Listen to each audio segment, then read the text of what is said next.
2025 সালের 9 এপ্রিল আজকের দিনটি বাংলাদেশের প্রযুক্তি খাতে একটি গুরুত্বপূর্ণ মাইলফলক। আজ থেকে দেশের বিভিন্ন স্থানে স্টারলিংক ইন্টারনেটের পরীক্ষামূলক ব্যবহার শুরু হচ্ছে।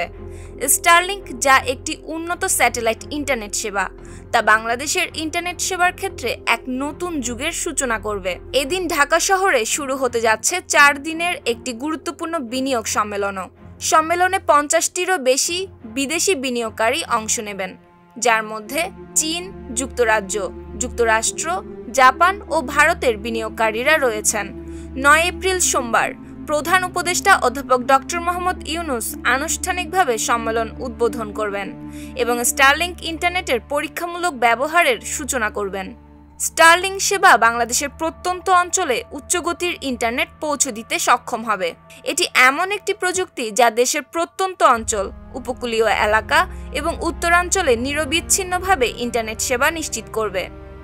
বিশেষভাবে দুর্যোগকালীন সময়ে যখন সাধারণ ইন্টারনেট সেবা ব্যাহত হয়, তখনও স্টারলিংক ইন্টারনেট চালু থাকবে, যা দেশের যোগাযোগ ব্যবস্থা শক্তিশালী করবে।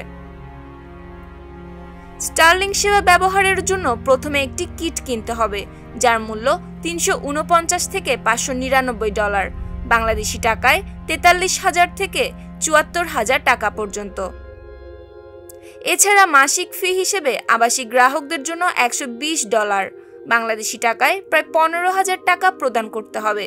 স্টারলিংক প্রকল্পটি 2015 সালে স্পেস এক্স প্রতিষ্ঠাতা ইলন মাস্কের নেতৃত্বে শুরু হয় এবং 2019 সালে আনুষ্ঠানিকভাবে বিশ্বব্যাপী এর যাত্রা শুরু হয়। বর্তমানে স্টারলিংক প্রায় 100টিরও বেশি দেশে কার্যক্রম পরিচালনা করছে এবং দক্ষিণ এশিয়ার মধ্যে ভুটান প্রথম দেশ হিসেবে এটি চালু করেছে।